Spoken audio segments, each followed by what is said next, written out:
I loved my wife so dearly, but my sister never loved me. The woman who saw me. Clinton Cole used to believe love was something you proved by enduring pain quietly. He grew up learning that lesson early. In the Cole household, silence was survival. His mother ruled with disappointment, his father with absence, and his younger sister, Denise, with sharp words that never missed their target. Clinton learned how to smile without being seen, how to help without being thanked, how to love without expecting it back. Then he met Doris. Doris didn't love loudly. She loved carefully, like someone who knew wounds could reopen if touched the wrong way. She noticed things Clinton didn't talk about. The way he apologized for existing. The way he flinched when voices rose. The way he always sat closest to the door. You don't have to earn space with me, she told him once, holding his face gently. You already belong. That sentence changed him. They married quietly. No extravagant ceremony. Just vows spoken with shaking hands and steady eyes. Clinton loved Doris in a way that scared him. Fully, openly, without armor. But from the very beginning, Denise hated her. Not openly. Not loudly. Denise's dislike came dressed as concern. She seems controlling, Denise said one afternoon. You sure she's not using you? You've changed, Clinton. Clinton didn't realize then that what Denise really meant was, you've stopped bending for me. Denise had always believed Clinton owed her something. She was the younger sibling, the louder one, the one whose needs filled the room. Clinton was the steady backup, the one who paid bills quietly, showed up when things fell apart, and never asked why love felt conditional. When Doris entered his life, that balance shifted. Clinton stopped answering Denise's calls immediately. He started saying no. He stopped explaining himself. Denise smiled through clenched teeth. At family dinners, she made jokes that cut just deep enough to bleed. So Doris, how does it feel to marry the family peacemaker? She laughed. Clinton stiffened. Doris squeezed his hand under the table. He's not a peacemaker, Doris said calmly. He's a whole person. Denise didn't respond. But that night, she texted Clinton. She doesn't respect me. She's turning you against your own blood. Clinton stared at the screen for a long time. For the first time in his life, he didn't apologize. The day everything broke was supposed to be ordinary. Clinton and Doris hosted a small gathering at their home. Friends, laughter, warmth. The kind of peace Clinton had never known growing up. Denise arrived late. She walked through the house like she was inspecting stolen property.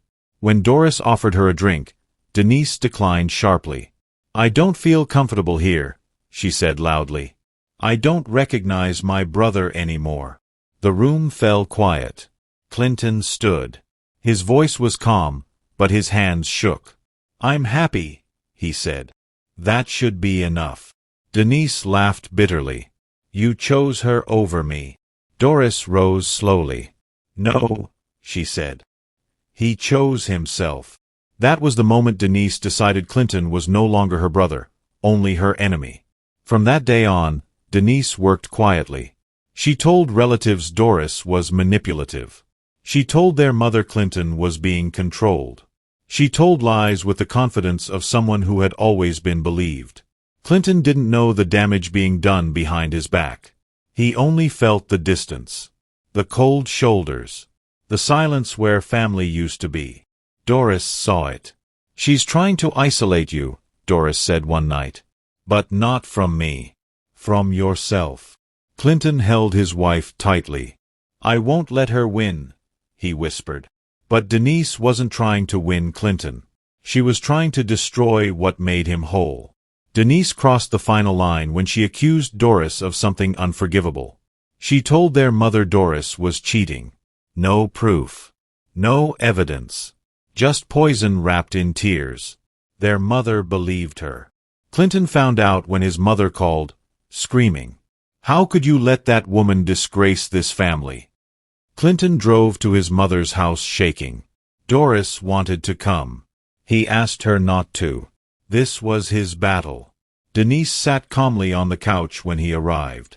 You're choosing her over us, she said flatly. Clinton looked at his sister, really looked, and for the first time, he understood the truth.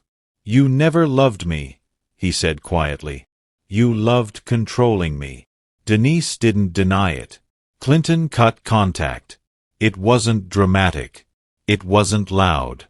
It was final. Doris cried, not because she felt guilty, but because she knew how much it cost him. "I lost my sister," Clinton said one night. Doris shook her head. "No," she said softly. "You lost the illusion." They rebuilt their life without noise, without apology, without begging. Peace followed. So did healing. Months later, Denise needed Clinton. Her marriage collapsed. Her friends disappeared.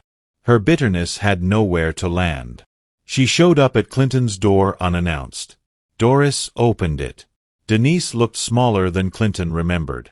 "I just want my brother back," she whispered. Doris stepped aside, but did not leave. Clinton stood in the hallway. "I loved you," he said.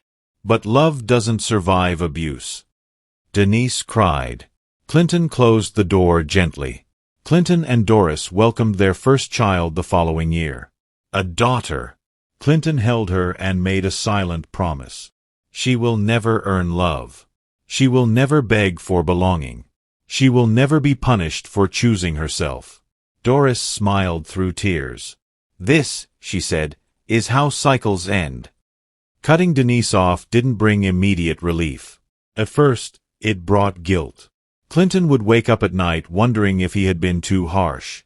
He replayed childhood memories, the times he walked her to school, defended her from bullies, covered for her mistakes. Part of him still wanted to believe there was a version of Denise that loved him without conditions. But silence has a way of revealing truth. Without Denise's constant criticism, Clinton noticed how calm his home felt. No tension before phone calls. No anxiety before family gatherings. No need to rehearse explanations. Doris noticed it too. "You breathe differently now," she said one evening as they sat on the couch, their daughter sleeping between them. Clinton nodded. "I didn't realize how much noise I was carrying." That was when he understood something painful but freeing. Peace often feels unfamiliar when you were raised in chaos. Clinton's mother, Lorraine, didn't call for months. When she finally did, her voice sounded older. "I hear you've shut us out," she said. Clinton didn't argue. "I protected my family," he replied calmly. There was a pause. "Denise says you've changed," Lorraine added. Clinton smiled sadly. "I hope so." Lorraine came to visit a week later. She watched Doris care for the baby with tenderness. She watched Clinton move through his home with confidence, not arrogance, but certainty. At one point, Lorraine whispered, "You seem happy." Clinton met her eyes. "I am." For the first time, Lorraine looked unsure of herself. The truth about Denise didn't come from Clinton. It came from Denise herself. She lashed out at a cousin during an argument. Accusations flew. Old lies resurfaced. Stories didn't line up. Suddenly, people started comparing notes. Denise had said similar things about others. She had rewritten history often. She had always positioned herself as the victim. Lorraine called Clinton again, this time crying. "I didn't want to see it," she admitted. "I always thought you were strong enough to handle it." Clinton closed his eyes. "I shouldn't have had to," he said softly. That sentence stayed with her. Months later, Denise sent a letter. Not a message. Not a call. A letter. She apologized, but carefully. Half ownership. Half justification. Clinton read it once. Doris didn't interrupt. "What do you feel?" she asked. Clinton thought for a long time. "I forgive her," he said finally. "But I don't trust her." Doris nodded. "That's wisdom." Clinton wrote back one sentence. "I forgive you. But my peace is not negotiable." He didn't hear from Denise again. And he didn't chase silence. Clinton began mentoring young men at a community center. Many of them carried the same invisible wounds, being the responsible one, The quiet one, the one who was loved only when useful. He told them the truth. Love that costs your identity isn't love, he said. Blood doesn't excuse harm. Choosing yourself isn't betrayal. Some cried. Some listened silently. Clinton saw himself in all of them. One night, after putting their daughter to sleep, Clinton held Doris close. "I don't say it enough," he said. "You saved me." Doris shook her head gently. "No. I walked beside you. You chose the path." Clinton kissed her forehead. He had loved her dearly from the beginning, but now he loved her with clarity, not desperation. She didn't replace his family. She showed him what family should feel like. Clinton no longer tried to fix broken people who refused accountability. He no longer begged for inclusion. He no longer confused endurance with loyalty. He loved deeply, but wisely. And when his daughter grew older and asked one day, "Daddy, why don't we see Aunt Denise?" Clinton answered honestly, but gently, "Because sometimes people don't know how to love without hurting. And we don't stay where we are harmed." His daughter nodded. That was enough. Clinton didn't get the sister he deserved, but he built the life he deserved. A peaceful home, a loving wife, a child who would never question her worth. And for the first time, Clinton knew this truth with certainty. Being unloved by someone who never knew how to love was not his failure. There were memories Clinton had never challenged. They sat quietly in his mind like old furniture, familiar, unquestioned, always there. Like the time Denise broke a neighbor's window and blamed him. Their mother never asked questions. Clinton was punished. Denise cried. The matter was settled. Or the time Denise failed a class and Clinton was told to tutor her every night, even though he was working 2 jobs. "You're the strong one," Lorraine had said. "You can handle it." Clinton had believed that strength meant sacrifice. Now, as an adult, he finally asked the question he never dared as a child. Why was I always the one expected to endure? The answer hurt, but it healed. Because the truth was simple and cruel, Clinton had been convenient. Lorraine showed up one afternoon unannounced. Clinton hesitated before opening the door. Doris stood behind him, not pushing, not pulling, just present. Lorraine looked around the home again, slower this time. She noticed framed photos. The quiet joy. The absence of fear. "I was unfair to you," she said suddenly. Clinton didn't respond right away. "I leaned on your strength instead of protecting your heart," she continued, tears forming. "And I let Denise hurt you because it was easier than confronting her." That sentence cracked something open. "I needed a mother," Clinton said quietly. "Not an explanation." Lorraine nodded. "I know." For the first time, she didn't ask to be forgiven. She just acknowledged the damage. Lorraine began showing up differently. She didn't question Clinton's boundaries. She didn't push reconciliation. She respected Doris openly. When relatives spoke badly about Clinton, Lorraine stopped them. "That's my son," she said firmly. "And he deserves peace." Clinton noticed.